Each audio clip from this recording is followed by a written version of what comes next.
Yay! I'm Angie. so excited. It's so great that you're here, Katie, today.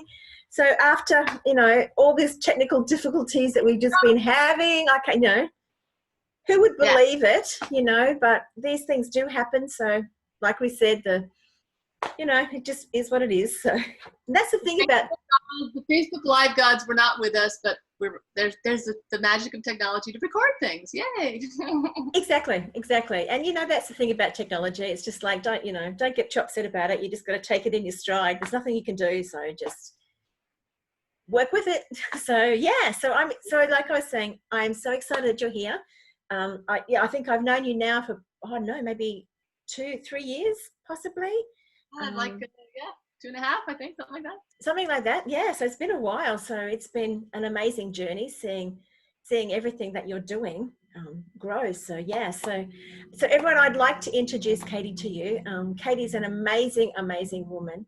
She's so strong, and she has been through a lot in her life, and she'll share that with you, her story. But she's a wellness empowerment coach, and her passion really is to create a thriving world, to actually like help people, help families thrive.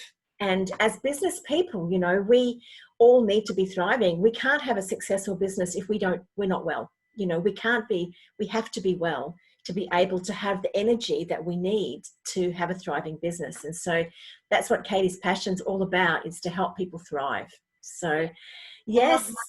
My latest is I love to use the mask analogy, like put the mask over yourself before you help your child or whatever. But even in business, right, we need to take care of ourselves first so that then we have all our gifts to share with the world, with our children, with our businesses, everything we're trying to achieve. Because if you don't have your health, you don't have much. No. And that's kind of my story. Is I'm one of those stories of I was going along, and then when a disease happens, it really halts you in your tracks. So my story is that eight years ago, I was diagnosed with breast cancer.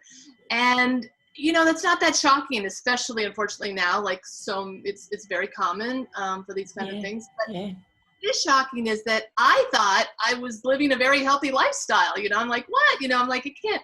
I was even the poster child, raising awareness for breast cancer months and doing the walks and all of those kind of things. So I thought, you always think this is not going to happen to me. And then it does. And you're like, what does this mean? Well, and you can look at it in different ways. And now the crazy thing, and you'll hear other survivors say this, and what's the gift in it, right? Which is crazy to think about. Cancer could be a gift. But it's kind of like this COVID thing that's happening. What's the gift in it, right? So we're all starting to become aware of our health. We're starting to slow down a little bit. We're starting, there's lots of negatives. I get it. But the point is, our taking care of ourselves and our immune systems is super key. So I had to learn basically all these things that I thought I knew that I didn't know about health and well-being. And the really scary thing is that, you and we connect with a lot of heart-centered entrepreneurs and businesses that are trying to.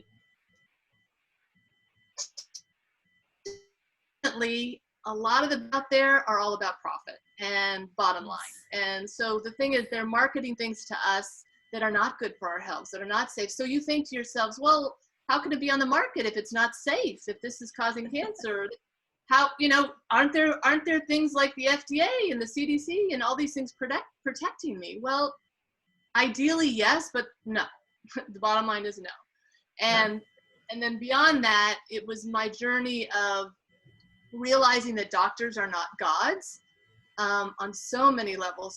There's so much that they don't know. They know nothing. They're not educated at all in nutrition. And just now it's exploding oh, guess what? You really are what you eat. What you put in your body matters, So we'll talk about it later, because I know we want to get into it later. But I created my 7 simple steps to a healthier you. And where this came from was literally 8 years of me, let's boil down all this research and stuff that I know that I want to share with people, and try to make it really simple, but what are the areas that you can do like right now without any extra money? You don't have to, there's so many things you can do to empower yourself to live healthier, and it's all about your choices, right? Absolutely. Yeah. And that was such a key thing for me, because for me, it was like before I realized I didn't have a choice in the matter, because I didn't know that certain things would harm me, right? Now that I know, it's not that, for instance, I give people example all the time, like for instance, alcohol. I mean, alcohol does lead to more instances of breast cancer and other problems. So does that mean I don't drink anymore? No, I like wine. I like, so I still drink, but I can do it responsibly now, like in a different way. Like I can really, really choose to, and just know, like otherwise I was having it every night with dinner. Nobody told me that was bad. I mean, now my nutritionist tells me no more than 2 drinks a week. Wow. I was doing maybe, 2 a night. Yes. So, but nobody tells you that, right? And nobody tells, so, or maybe they do, but, now I think this information is getting out there a little bit, but there's still so many things that people just don't know. And gosh, if you know those things, it's like, wow, you could be healthy, and it makes such a difference, because when we're healthy, then we can, everything in our lives works better, right? Oh, exactly. Just flows, doesn't it? Yeah. And when you're healthy, you're attracting more to you, because you're vibrating at a different level too, like, so you're. Yes. Oh, and that's so funny. And it's great you brought up the vibrations, because I kind of always thought that's on my latest healing journey. I'm more into now a lot of the emotional, social aspects of it, and the vibrations. And I've been doing yoga for 20 years, but I just started doing qigong. Yes, good, great stuff. Which is, it's a new modality for me, but there's this energy in the world and the vibrations, and I get how, and this is what really concerns me about right now. We're going through a phase in our history which is riddled with fear and negativity, and that is so dangerous to our health. Like, we are very like, now I've studied, the body. We're chemical beings, and we don't want cortisol. We're always in fight or flight all the time. We're stressed out all the time. We're afraid of the future. And like you said, that brings the vibrations down, and then it brings your health down, right? So it's more important than ever to practice. I think that's in my 5th step, to reduce stress by breathing exercises and gratitude practices and yoga and mindfulness, all those great things. Oh, yeah. There's so much in it. There's so much, isn't there? Like, what we think, what we believe attracts to us, so the more good we put out, then our health is better, like it just is, because we're better. So our immune system's better, and it's just, so it's. I think the times, I think even the times when people say, oh, you're just like the times that I've been so happy and connected to myself, and people say you're just glowing, and you do, like your skin, you do, your hair. It's really interesting. You can see it, and your body will give you clues, right? You can look at your nails, your hair, all these kind of things, your skin. They will give you clues. If all of those things are not doing well, it's kind of a reflection of what's going on inside. And the big thing, I teach a lot about detoxification, because, the thing is, all the steps, like, how important are all the steps? Well, ideally you do all of them, but even baby steps in each direction will help, because the bottom line is we're like in this toxic soup, right? And our buckets are overflowing. We just have, it's not that any one thing is the thing. It's, you just don't know what thing is going to tip you over. Your immune system just like, that's it, I'm done, I can't handle this anymore. Boom, disease starts. And some of these diseases take years to develop, like cancer, for instance. It could take 10 years for that lump or bump to show up. And then, Absolutely.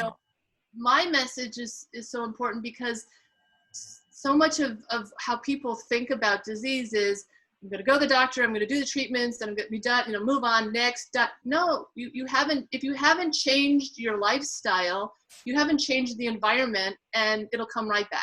Absolutely. Problems. So yeah, it's so important. Yeah, I was just going to say, they talk about that with cancer, so that, like they say, oh, you've got secondaries of cancer, but often that's just the fact that you haven't changed the lifestyle. So it is coming back. It's not a secondary in a way. It's a, right. I'm coming back to say, hey, you haven't changed. You need to do something here, That is totally it. That's exactly sort of my story. Unfortunately, I was just diagnosed last March with recurrent breast cancer. In other words, I had, and this is not the topic of our discussion, so I don't want to spend too much time here, but I had a double mastectomy 8 years ago. So I did everything the doctors told me to do, and they were like, you're done, you're cured. And even I knew that wasn't the case, but that's when I just started this whole practice of doing research. So, it was years before I started putting in stuff into play, and this cancer that came back, or that just appeared now, has been growing for 8-10 years. So it was already there. They just didn't get all the tissue out. They did, they say that everything was gone, but I guess not. It grew anyway.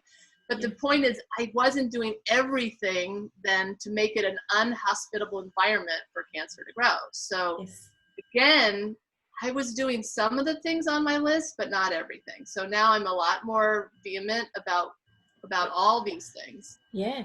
Wow. This sort of the emotional, social stuff. Yeah. Okay, so I'm excited. I want to hear these 7 steps. Like, let's share them. Like, let's do it. Well, and it's funny because, okay, I'm going to share my document with everybody at the end. I'm going to post that, and everyone can get my PDF. It's like I said, I made this super simple, right? Because I get it. Like, who has time to read a book or whatever? It's like 7 steps. It'll take you 7 minutes to read them. But here they are. So step 1. Yes. Like, you think about what we put in our bodies. Okay, so we start with what you drink. Plenty of clean water, right? Like, we are, as you know, or most people know, most of our bodies is composed of water. Every cell function needs water to survive. Yes. But now here's the thing. Okay, maybe you drink enough water. Oh, there's the thing. Do you drink enough water? My simple calculation is you take your body weight, divide it by 2, and that gives you how many ounces you should drink every day, optimally. Right? Yes. 100 pounds. Oh, you're not even in pounds. I'm sorry. No, I'm just thinking, I'm like, okay, I'm trying to do the conversion, but I'm sorry, I can't do it right this minute. So no, it wouldn't, you can't do metrics because it won't be the same. I mean, it is based on, unfortunately, pounds and ounces. So American. So that doesn't help your audience at all. I'm sorry. But that's anyway. But that's okay, because if I was just going to say, if you know how many ounces it is, then you can just do the conversion from that. Like, you can convert that. You have to start with your pounds, and you guys don't use pounds either. So anyway, sorry. Okay, that's all right. And I have to get our science kids on here to convert for you. Anyway, that's an American thing. But anyway, but you get the idea. In other words, you'd be surprised. It's a lot more water than you think. Here I have my lemon water here. But it's a lot more water than you would think. Like, they used to say 8 glasses a day, but that's just like, it totally depends, right? How small, what's your body, that's a silly thing to say. 8, and what's a glass? There's different size glasses. So that's what I grew up with, 8 glasses a day of water. Now it's better to calculate. Okay, so that's number 1. And then the big thing here I like to emphasize is that it's pure water. So you really need to be drinking filtered water. Now, at home, I have a reverse osmosis system that takes everything out, and then it actually puts minerals and stuff back in. So, so because you don't want to lose the minerals, that's very important. But in the U.S., how is this in Australia? Because in the U.S., they put fluoride in our water. Do they do that in Australia? Yes, they do. Okay, because a lot of European countries, they do not. They don't allow it. But fluoride, may be good when you're going to the dentist as treatment on your teeth. It does harden the enamel and whatnot, but it's super toxic to be it's not good to ingest it, right? So you don't want to be drinking water, fluoride. It's literally toxic. It's poison. So it's kind of crazy. Like, they actually put this in our drinking water, and there's a whole. I'm not going to get into any controversy today or whatever, but there's a very sad story behind how this all started. But anyway. let's stay away from that. But the point is that with so filtered water. And then here's the thing people don't know. They think, oh, okay, well, maybe I should drink bottled water. That's safer, right? No. Bottled water is not regulated. Your tap water is actually regulated by government agencies. It's actually could be safer than your tap water. Well, I've seen lots of studies actually where they've done that. They've actually got bottled water and they've tested it against tap water. And in a lot of cases, it's a lot worse. Because the thing is too, that they're actually in plastic bottles. And so you're getting all the toxins from the plastic. And you don't know whether that has been sitting, that crate, or has been sitting out in the sun at the dockyards waiting to be shipped off or whatever. You don't know how much of it, the plastics have been infiltrated into that water. Like it's scary, you know? Yeah. It's really, and I see people, plastic bottles the worst. Yeah. And I see people buying cartons of. So, you know, I always say what's it's really interesting too. I'm kind of an environmentalist, but it's what's good for the environment is also good for us and vice versa, you know? So, so important to think about, you know, the plastic. We got to get away from plastic. And I'll say that, well, because like I said, I won't have time to go into all my tips, but plastic in general, use sparingly. Don't store food in it, never microwave in it. You know, you try to use glassware when you can. Not that you can't ever use plastic, but, you know, be smart about it. Exactly. Okay, so that was tip number one. Now, tip number two, food. So the next thing, you know, and again, like eat. So, and there is an emphasis on this now. And I'm so happy to hear about, you hear all the time about, you know, whole foods, right? What does that mean? So unprocessed means that when you know, if you go to the grocery store, anything that's in the produce aisle, or, you know, that's literally whole foods, like it came from nature. Anything that's in a package, then you got to start looking at the labels and, oh my God, can you even pronounce all the stuff that's in there? No, I mean, there's all kinds of preservatives and chemicals and, oh my God. And all those frozen dinner, you know, all those easy to prepare meals, again, same problem, right? You want to look at the label and see like nothing, you know, just the pure ingredients and nothing else. So, and then we get to, so I'm a big proponent of organic. You know, yes, people will say, well, yes, there's issues with organic in terms of, is the system perfect? No, but it's the best thing we have, you know, so at least in the US. You have also in Australia, like an organization that does organic, that like certifies it or something, or? Yeah, absolutely. Yeah. Okay. So, you know, Because, and okay, so there's two issues, and some people like GMO, or, you know, genetically modified organisms. Okay, you want to stay away from those. Why? In a nutshell, because of glyphosate, right? They're basically they're produced to withstand this poison that kills the weeds but won't kill the crop, and we're getting tons and tons of this poison on all our food. I mean, they're literally out there in hazmat suits spraying these fields, right? And we're eating that. It's scary. So, it's just scary. It's and silly to think that it doesn't hurt people if they can't, you know, if they have to wear suits and stuff, then that's crazy, isn't it? Glyphosate is one of the travesties of our time, and it's and that's the problem. Again, our buckets are overflowing. We're getting so much of it. It's in everything now. So as much as you can, if you buy organic, just so you know, as part of organic, it means it's also non-GMO. So you can buy stuff that's non-GMO, but that doesn't mean it's organic. Yes. So you've got to know that distinction. And I talk about this on my site as well, but there's something called the Clean 15 and the Dirty Dozen. So you can pick and choose. Not every produce is horrible. You know, like berries, for instance, always want to buy them organic. They're loaded with pesticides. Strawberries are one of the worst. Like there's literally like 26 different pesticides that are found on a single strawberry. When the Environmental Working Group, which I love the Environmental Working Group, they put out reports every year. They study this stuff. And then there's things on the other end, like, you know, that aren't so bad that you can, I think even asparagus is a surprising one, but, you know, there's other things that obviously that have skins and stuff that are okay. So those, so you can pick and choose if your budget doesn't allow you to always buy organic. Well, the other thing too is, I mean, and we do this, like we're actually trying to be self-sustaining. So we have veggie gardens and we eat a lot, like we don't put any chemicals or anything on it. It's just like pure growing stuff. But, you don't have to have a lot of space to grow your own stuff as well. So, that's another option, is that people can start to grow, and it's fun, to grow. And it's exciting to go to the garden and pick the greens that you're going to have in your salad, I started to try to to grow celery, and you grow it from the base of the celery. So you get it from the grocery store, you cut it off, you let it grow in water and sprout, and then you can grow your own celery. I was like, woo! I do not have a green thumb. I know people that can help with that, but yeah, it's very exciting. That would be a great way to go to start growing your own food. Yes. You don't have to have a lot. You don't have to have a big space. And there's so many things out there, containers or, whatever, that you can use to have minimal space and have lots of, and we've got people in our community that can share about what to do. So actually, maybe I can see if some of them can put a message on below about, what they can do. So there are people in our community that can help. So yeah. Okay. So that's number 2. So what's number 3? Number 3 is exercise.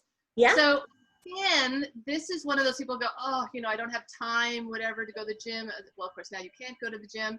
But again, this is what is opening up now. We're like just getting out for a walk, right? Moving your, there's 2 systems. There's your lymphatic system is not pumped by your heart. So that needs to be, you need like a rebounder jumping up and down every day, or if you could go jogging or a walk, or but just we need to move is the bottom line. Like that's what they're discovering. Like we just need to be moving. We can't be sedentary all day every day. Yeah. And it's also those kind of choices, like park farther away from where you need to go and walk, take the stairs, all those kind of little things will start. You just have to, and then they say, use it or lose it. But really, we need to be moving a lot more. So that's the exercise portion. Then the next thing would be sleep. Oh my God, this is a big one.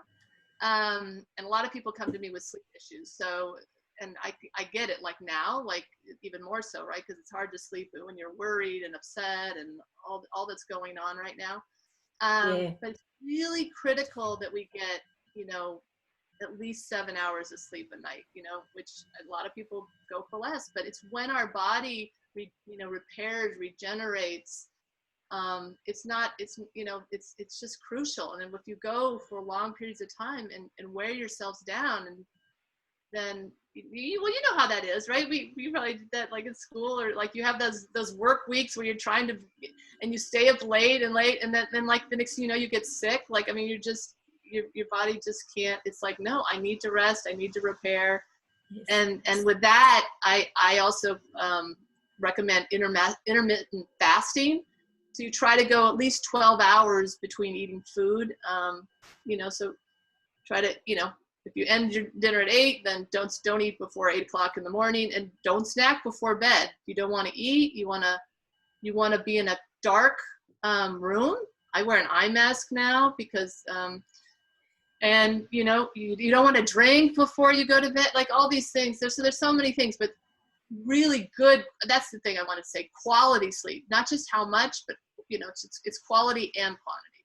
Yes, absolutely. So sleep is super important. Oh gosh, we're running out of time, so we gotta go zoom along. So I could just talk forever, but there's so many things. Yeah, it's so exciting. I love the tips. So so tip number 5. Number 5 is to live in a clean home. And by that, again, it's not just, so the next thing, it's what you put in your bodies, but it's also what you put on your bodies. The skin is our largest organ. So it's all the products we use, all the cleaning products, all the personal care products, everything in your house basically is a potential toxin, and most of them are. Everything from your carpets to your furnitures, and a lot of things that sound good. Like, I have to admit, again, these are things I didn't know. When you bought a mattress, you buy a flame retardant mattress, or a flame, because you think, oh, that would be dangerous, for your kids, flame retardant pajamas, God forbid. Well, do you know those are like really toxic chemicals that are against your kid's skin every night? And so the risk of them getting a problem from the toxic pajamas is way higher than the odds of them ever being in a fire in their pajamas. You know, I mean, obviously, heaven forbid, but you know, like, look at the odds. Yes, it's like, wow. we have stain resistant furniture and carpets because we don't want, you know, but what do they have to put on your couch that you're lying on every day in your bare skin to make it, you know, resistant to stains? Those are very toxic chemicals. So all this stuff, again, if you don't know about it, you're like, and you start looking around your house and you're like, ah! So don't get panicked. That's what I said. Don't get panicked. You can't throw everything out, but you could just start, you know. That's why, you know, people, they can consult with me, whatever. Let's start a room at a time, one thing at a time, baby steps, right? Absolutely. Anything you can do helps. Oh, absolutely. And I think if you try to do everything all at once, it becomes overwhelming and you don't do anything. Right. You know, so it's, yeah, it is like starting with one of your seven, and then just, yeah. Right. Exactly. You can't do it all at once, and I wouldn't expect you to, and yeah. No, it becomes too much.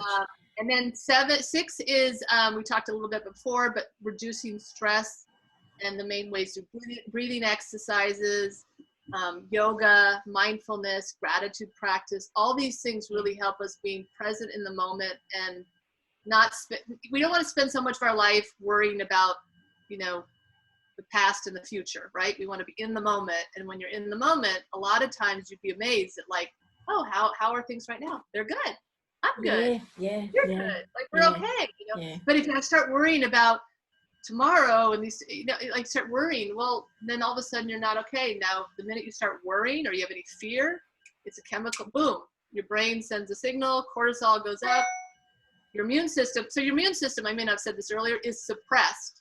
When your stress goes up, your cortisol suppresses the immune system, because your body is basically saying, all right, we're in a dangerous situation here. We're not going to, you know, we need to survive.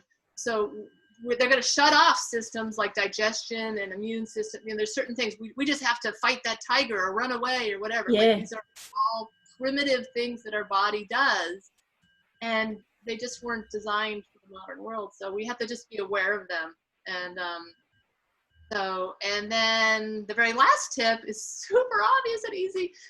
Practice good hygiene, which is, you know, I was saying it before COVID-19. I will say this, it was already on my list, but wash your hands. It's, you know, simple things like that, just practicing good hygiene. You'd be amazed at how many things you could, you know, and washing your food and keeping clean surfaces, keeping your house clean. Dust and mold can be huge problems to your health. So you want to, you know, if you live in a dirty house, it kind of is a problem, right? It is not, it's not just your mental, and it's mentally, it also can affect you, right? If you live in a dirty absolutely home. Absolutely. You know, as much as possible. And again, you know, you can't do it all, but you know, just begin, right? Absolutely.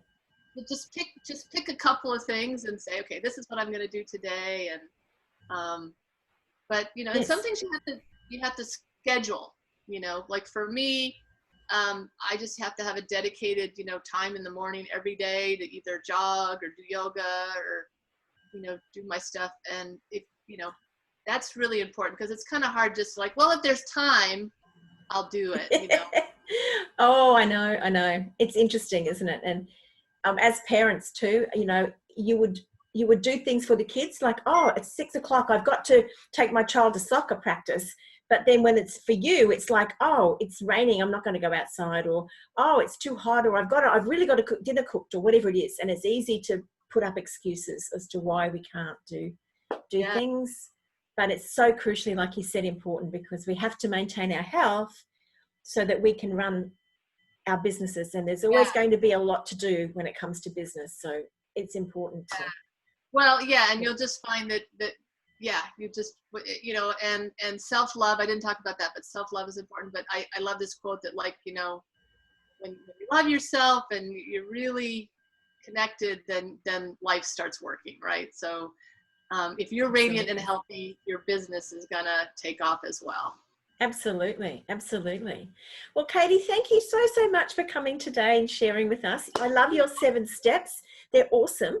and yeah, really important that people can get that information from you and start to apply the 7 steps. So yeah, so I'll put up the recording and you'll pop the 7 steps below, so we've got the link, and Yep. people can sign up and grab the steps and get all the other extra little tips that are in your document. So thank you so much for coming. Thank you so much for having me. I just, like I said, there's just so much, like, I just, as I'm talking, you know, like, but that's why I want to work with people, you know, like, I have so much knowledge to share with people. Yes. And I also feel like having a coach is really important because, as you said, like, it's hard to do it yourself, like, to stay accountable and to know what's most important, right? It's a very individualized process, right? People have different issues.